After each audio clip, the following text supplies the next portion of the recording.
Welcome to your PWC Connections, a monthly look at what's happening inside PWC and out in our community. I'm your host, Courtney Lucas. If you follow us on social media, you've seen our hashtag Make Money Monday. Well, this month, we want you to hashtag Make Money in March. It's National Procurement Month, and we'll learn all about the purchasing process at PWC and how does it work. We'll also show you how to detect and prevent common household leaks in Conservation Corner.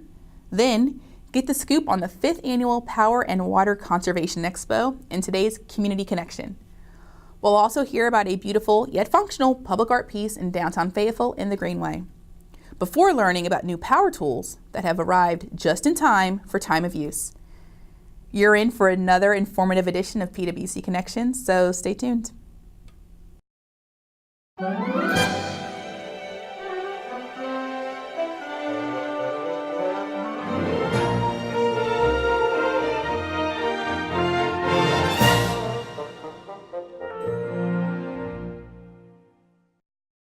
So day to day at PWC's purchasing or procurement departments, we're going to be super busy. Why? Because we have a $300 million budget, and this department deals or handles about $80 million of that budget annually. PWC has a strategic goal to increase local vendor capacity and engagement.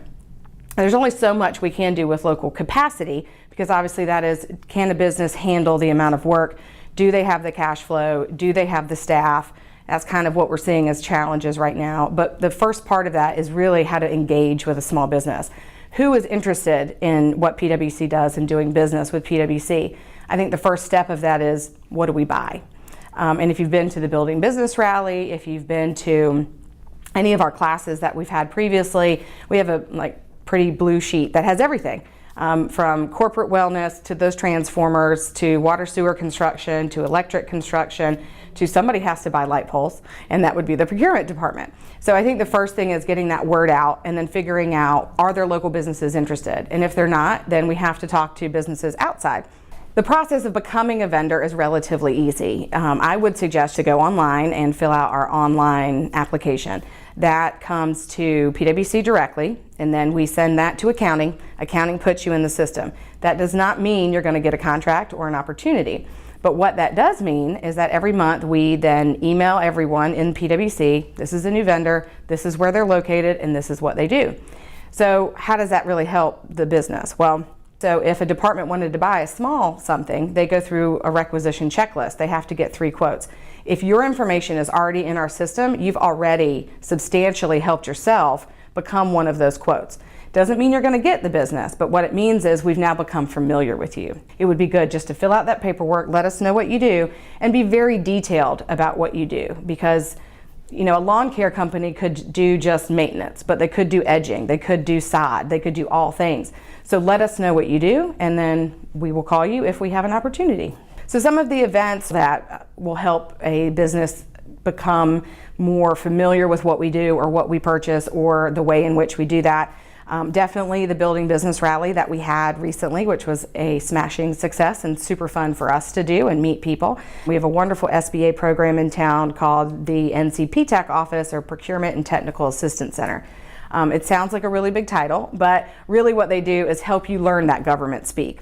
There are events at FTCC, like the Federal Contracting Defense Show. There's infrastructure shows. Those are things that all businesses should be networking with. You can find formal opportunities, which would be the formal bids or larger projects, at the Fay PWC website. And you look under Doing Business, and there's a little bid opportunity link right there. All right, so let's talk about hashtag Make Money Mondays. So it was created by PWC, and what we do is just connect resources, opportunities, fun things to get people's attention, to really engage with not just the general public, but the ratepayers and also those businesses that are interested in opportunities. So we're part of the community, we're here for the community, and we want the community's best value. We are building reliable services through good contracting and procurement methods. And that's how it works.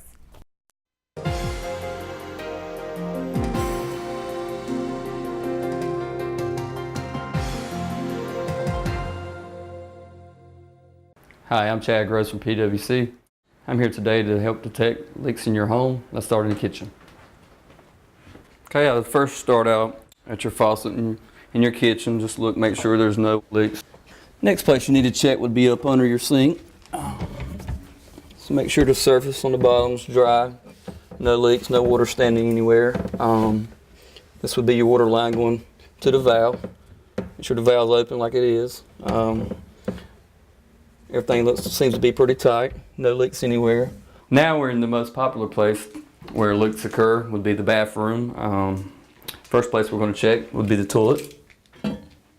First thing I'll check when I come out would be make sure the handle's secured properly, which it is. Because if it's not, when you flush, it can hang open, which causes a very big leak. Next thing we check is make sure the flapper itself is sealing properly, which it is. Make sure there's no water at all coming out of the top of your fill valve. It's not, and it seems to be working okay. And now we have a quick test with the dye tablets. You can drop these in the tank of the toilet. Usually in about 15 minutes, it'll show up in the bowl itself. That'll let you know you got a toilet leak. Another area to be checking your faucet in your bathroom itself. Just make sure the surface around it's dry. And also up under. Just make sure the surface does not have any water or anything. Your valves are not leaking, and they're not. And you can always install a reducer. It just screws in right here to your faucet. It just helps you save on your monthly water bill. It's pretty easy to install. You just screw it in right there. Another way to conserve would be install a low flow shower head. It really wouldn't work on this type, but a normal shower head would just come out right here, and you would just screw this in here and just tighten this up to the base itself. It's another way also, time your showers, especially if you got kids. Another way also to check and see if your faucet head is leaking or not is just take a bucket or a trash can, kind of set it in your shower. You know, leave it in there overnight. You know, if you have any water up here in the bucket itself, you know you got a leaky shower head. Just another way to, check, make sure your faucet's not leaking. It's amazing how much water we use in the United States. About 20% would be involving flushing, 23% involving your laundry itself, 19% for showering or bathing, and 15% would be faucets. Dishwashing is around about 3%. It's amazing, of all the millions of gallons of water we use in the United States of America, 12% are due to leaks. It could be leaky faucets, leaky toilets, it just goes down the drain. This laundry room has a couple places where we can check for leaks. The first place would be right here, where the main water line comes into your washing machine.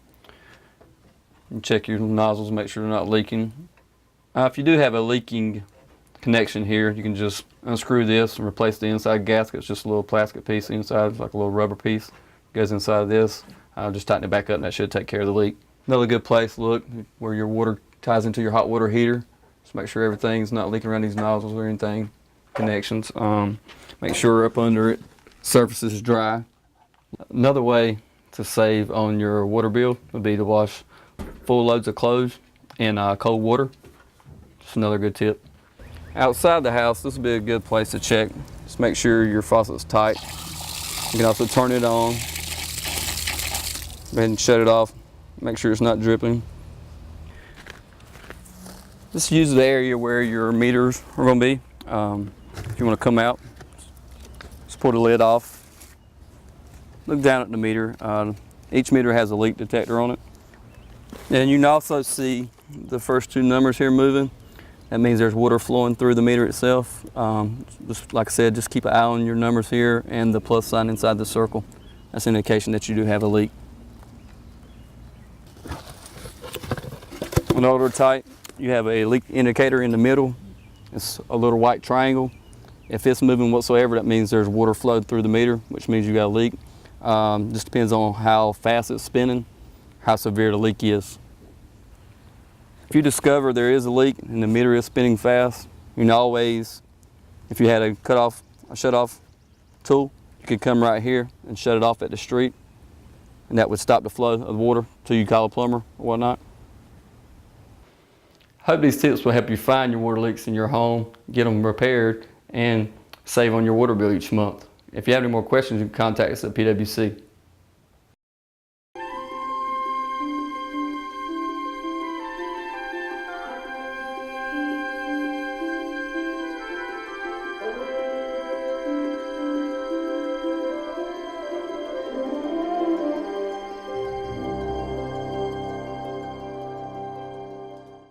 The sculpture at the Transit Center was first a concept, I believe, of the team at FAST and the city staff wishing to bring a piece of public work into our community. The rain cisterns are actually large vessels that collect the rainwater from all the downspouts in the roof system of the FAST multimodal center.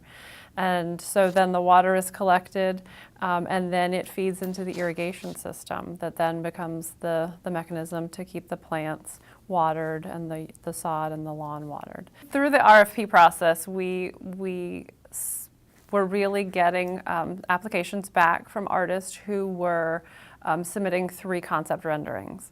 And so we formed an arts committee that was led by me. I was not a voting member, but rather just a facilitator of an arts commission. I was very happy that the committee chose to select Jim Gallucci, a Greensboro sculptor, who is a North Carolina artist, but beyond that, he's world-renowned. His work is housed in many public collections, both in North Carolina, in the United States, in many states, as well as abroad in many countries. So we had to think about wind and hurricane speeds and how light plays on the space. Did a maintenance person need to get down in there and do some kind of maintenance? So there were lots of considerations that need to be addressed, and what's great about Jim Gallucci is that he is so experienced in working in public spaces and working in public safety. He is a highly professional individual who comes with great artistic skills, but then also such a great craftsman, able to bring together different elements of materials, structural safety, and then he brings a team of installers to help with the implementation of installation. The committee was very interested in, well, what does the building look like? What is the facade? How do we, which is great conversation and great questions. How do we make sure that this fits in and into the landscape? What does it look like from Highsmith Rainey across the street? And so we started investigating a color palette similar to this that really mimics a little bit of what you see in color play on the current facility. And so through some conversation, we found that perhaps utilizing the blue palette, gray tones, was possibly not the best way for this project to stand out and be noticed. So through some further conversation and going back to the drawing table, we asked Jim Gallucci and just said, will you revise the color scheme, look at a completely different color palette. We started working with a green color palette. So this was one of the, and this is actually the inside piece, this color.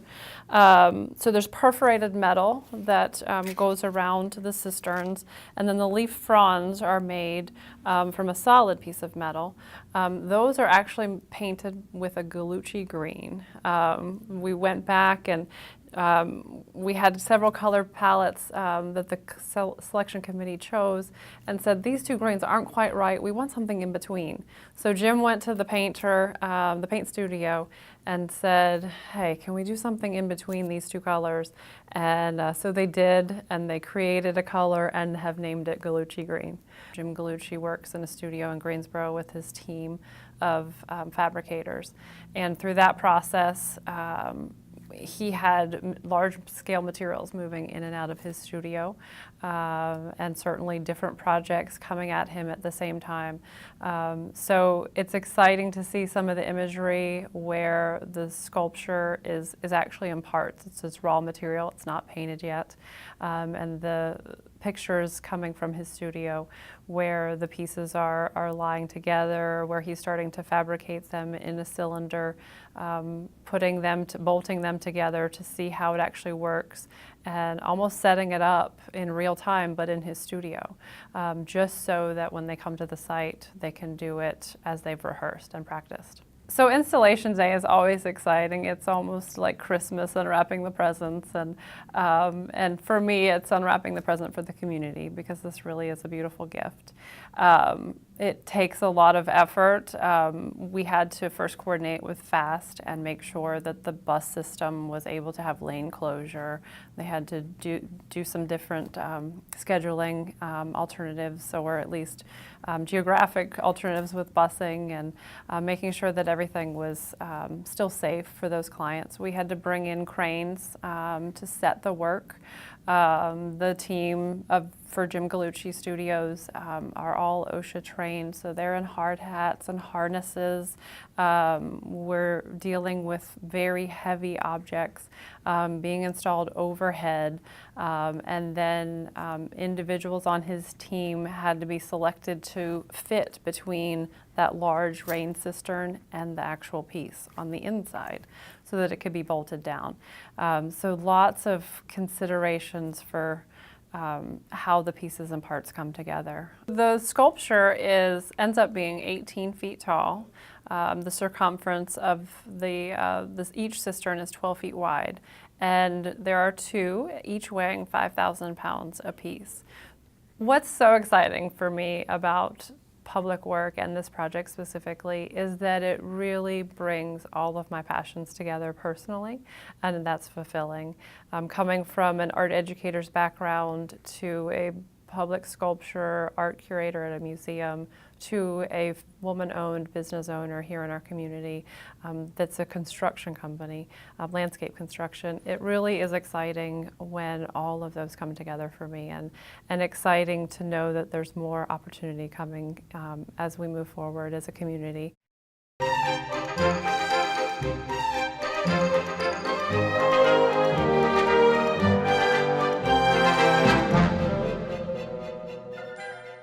We have time of use rates that are going to be effective May 1.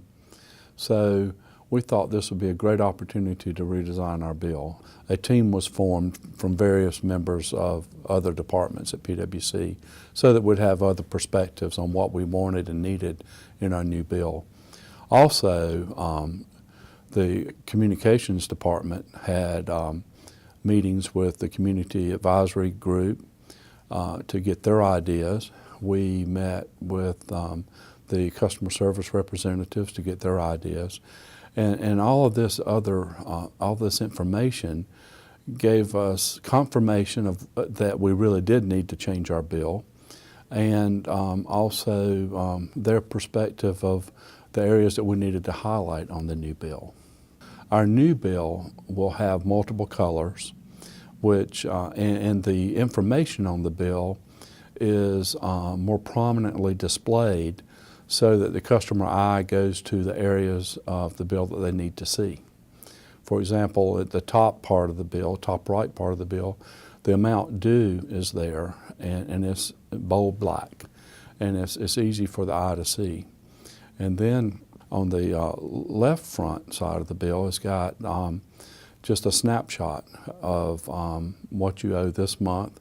Then it has a comparative of what you used last month, last year, and this month. So you have good data on there that we didn't have before. The pie chart kind of gives the customer a picture of, you know, how much was electricity, of how much was water, how much was sewer. And where that's important with us is we have the multiple services. And folks may say, well, my PWC bill was $200. Well, of that $200, the electric may have been $100, and water and waste and water and sewer would have been the other amounts. The new past due bills will have the past due notifications in red, and it's just to highlight the importance of that information on the bill. It's trying to just draw the customer's eye to, you know, this is a very important piece of information that you need to take action on. It's not to embarrass the customer or for anything other than it's very important that you see this. We have a Did You Know area, which will be where the communications department will put the different messages that are for every month, like change the water treatment, processes, that type thing. And then there's a message center on the left front side of the bill, which would be customer specific. In other words, if you're on budget billing or if you're on auto pay or you've had some sort of specific incident on your bill, we can put that information in that area. And then if you flip to the back of the bill, on the new bill, you have the itemized information. You have the electric is separated and it has all the electric components. And then you have the water and the sewer components, and all of that's grouped together and is color coded. So the electric part is gold or yellow, water is blue, and sewer is green. Also, on the stub portion of the bill, the remit portion of the bill, on the back of that shows the different ways a customer can pay. Our e-bill customers will get a PDF copy of the bill. It'll be an exact replica of the mailed bill. Our new bill will go out with bills effective May 1 of this year. In your May statement with your new bill, there'll be an insert in that new bill that will tell you how to read it and all the new features of the new bill. So we're very excited about this new bill, and I hope that you will be too.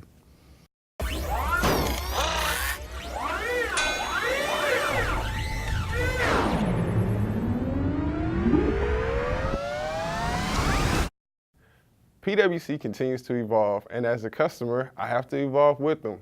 Thankfully, they're offering me tools, power tools, empowering me to save. So in this episode of The Facts, we'll get the facts on the smart thermostat program that they're offering, as well as the online energy use calculators. So let's get the facts from Mark Brown. So our new smart thermostat program, one of our new power tools, is designed to help PWC electrical customers gain more control over their electric bill. So in order to participate with that, you have to buy a wireless programmable thermostat that's Energy Star certified. Those thermostats, there's a list of the thermostats on our website, and you can go to the Energy Star website to see a more updated list. But they're available. You can qualify for up to 2 thermostats because many homes have 2 HVAC systems. And so you can qualify for up to 2, $80 per thermostat. So both homeowners and renters qualify. Renters will have to get a document from the property owner saying they have permission to replace the thermostat because the homeowner does not control the thermostat. 47% of the average home's electric consumption is in heating and cooling. So being able to control that outside of our mandatory time of use window.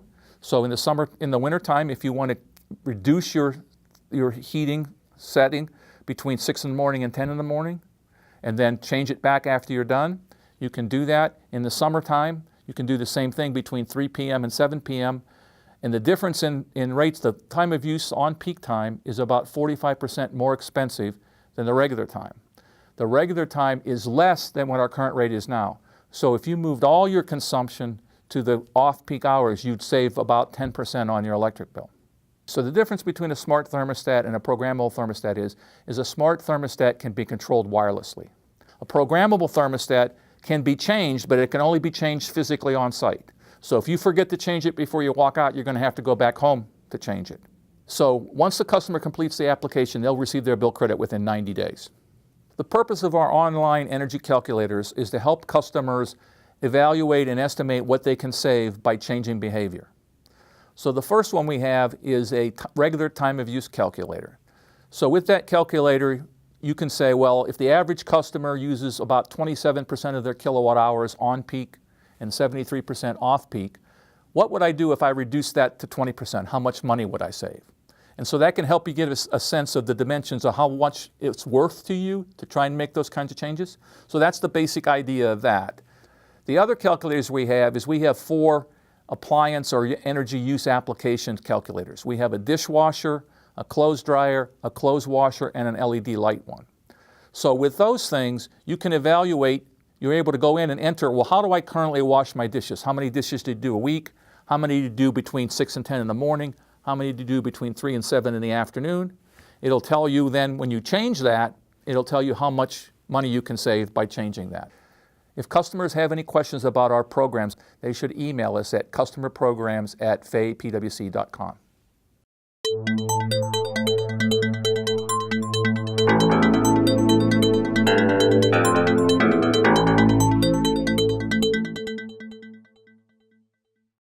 Hi everyone, and welcome to another edition of Take One. This is our chance to highlight news, upcoming events, and important FYIs from the Fayetteville Public Works Commission. We're sending a team of line workers to Colorado Springs in a few weeks to compete in the annual American Public Power Line Workers Rodeo. This exciting event is the ultimate venue for hundreds of public power line workers from across the U.S. to demonstrate their skill and knowledge while competing for professional recognition, and Team PWC is ready to bring home the trophy. Follow us on social media to find out how PWC's rodeo team fares during the competition. Good luck, guys. If you're planning to plant a tree for NC Arbor Day on March 22nd, remember to plan before you plant.